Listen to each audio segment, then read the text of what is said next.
Could you kindly explain the meaning of verse in Surah Al-Ankabut? Ankabut. Chapter 29, verse 15. That's right. ولقد أرسلنا نوحا إلى قومه فلبث فيهم ألف سنة إلا 50 عاما فأخذهم الطوفان وهم ظالمون فأنجيناه وأصحاب السفينة وجعلناها آية للعالمين. This is a very important verse, and I'm glad you raised this question, because many people misunderstand the meaning and do actually believe that Hazrat Nuh alayhi salatu wasalam lived for 950 years personally. Now this is to be cleared, because if we believe this, then the entire history of the prophets who descended from Hazrat Noah up to Hazrat Ibrahim will be completely distorted, will become impossible. Because according to the calculated ages between prophets, it is proved that Hazrat Ibrahim alayhi salatu wasalam was born around about 900 years from Hazrat Noah. Right? Around 900 years from Hazrat Nuh alayhi salatu wasalam. And that means Hazrat Nuh was alive when Hazrat Ibrahim had come. See? And also the Holy Quran says, min shiyatihi Ibrahim. Abraham was from his followers. So these two verses read together present a very grave problem. And do you believe that in the lifetime of Hazrat Noah, when his people rejected him, there was a great flood which destroyed almost the entire population of whichever area the flood came to, and then during his lifetime he saw the second debacle, the second disaster. Everyone had become a non-believer and an idolater by the time of Hazrat Abraham. You see, it's unbelievable. Why didn't God send another flood then? If God was justified in destroying all the people who had rejected Hazrat Noah and also had gone bad, then what was the advantage of that age when Hazrat Ibrahim alayhi salatu wasalam came? He was rejected and he had to migrate. And even he was attempted to be burnt alive. Nothing happened. And Hazrat Noah was still alive. That is the point. And if Hazrat Noah was still alive, did he believe in Abraham, or what happened? What was the relationship?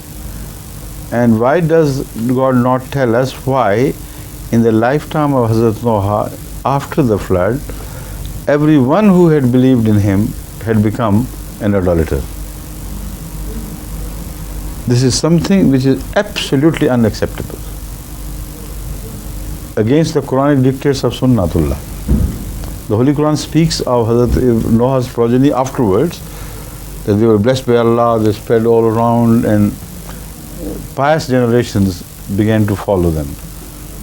So what about the age of Abraham? So the only solution which is acceptable, in which I believe, is that here the age of Hazrat Noah, of Noah's Sharia is being mentioned. And why Hazrat Noah was particularly picked up? Because in his case, no misunderstanding could occur because of the history I have just mentioned. Otherwise, the Bible goes on speaking of the ages of the prophets even beyond this. Some prophets, according to the Bible, lived 1,000 years and more, and 1,400 years, and so on and so forth.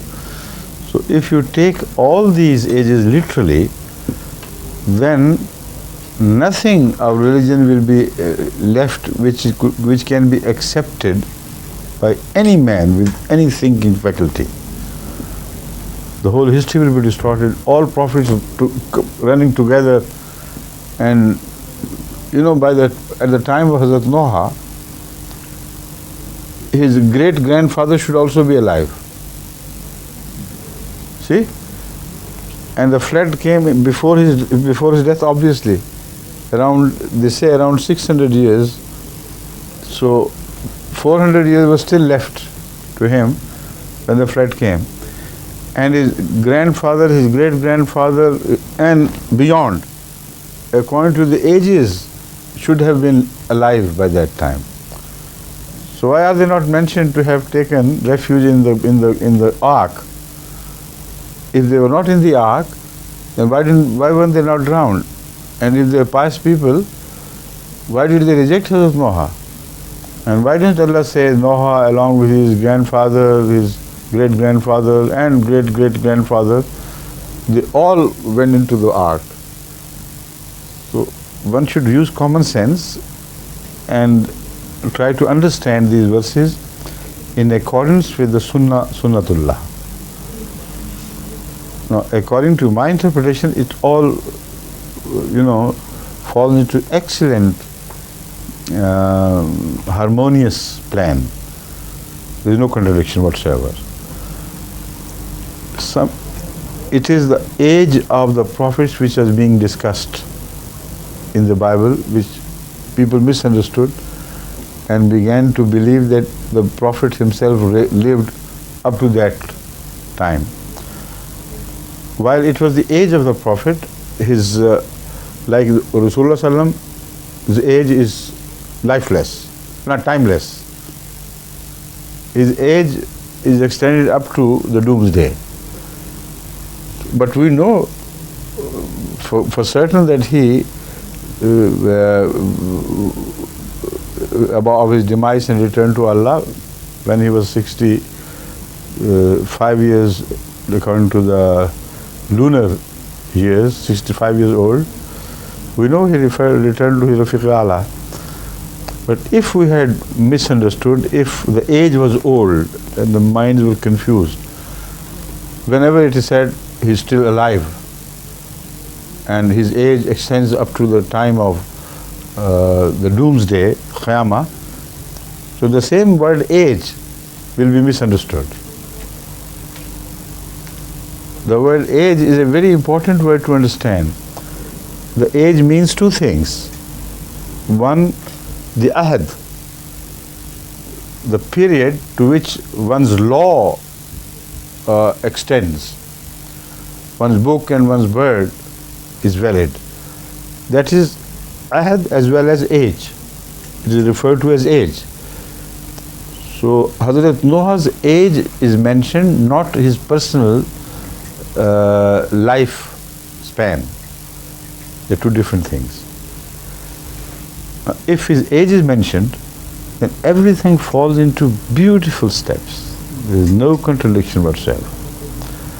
This means when Hazrat Ibrahim ﷺ was born, the age of Noah was not yet ended. And he was born in his Sharia.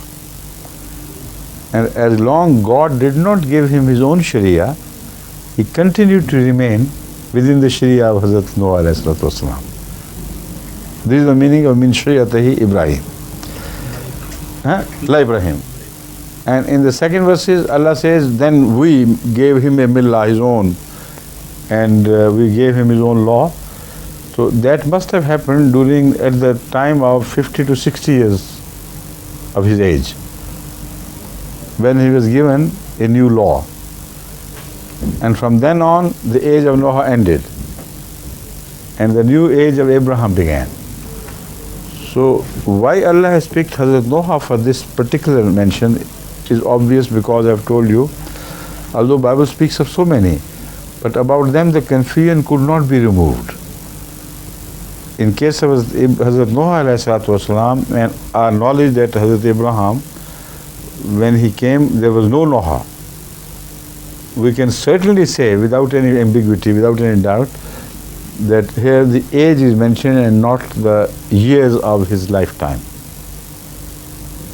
Got it? لقد قال حضرته أن سيدنا نوح عليه If he السلام was still alive, then Abraham should have been born before him. But Hazrat Nuh was still alive. And up to 6 years of his age, Abraham should have seen the child grow, and he's not mentioned in the Quran at all. Only Azar is mentioned, and this is mentioned, and that is mentioned. Where was Hazrat Nuh? What was he doing? So mention this as a positive proof that Abraham was not alive, Hazrat Nuh was not alive. It was his age, the age of his religion. Can you repeat the last bit? The last bit is that if we take this literally, Hazrat Ibrahim is min shiyatihi, that's understood. Hazrat Noah lived 550 years. Hazrat Abraham min shiyatihi means that Hazrat Noah was still alive, because according to the calculation of the Bible, Hazrat Ibrahim was born 900 or 890 years after Hazrat Noah. Right?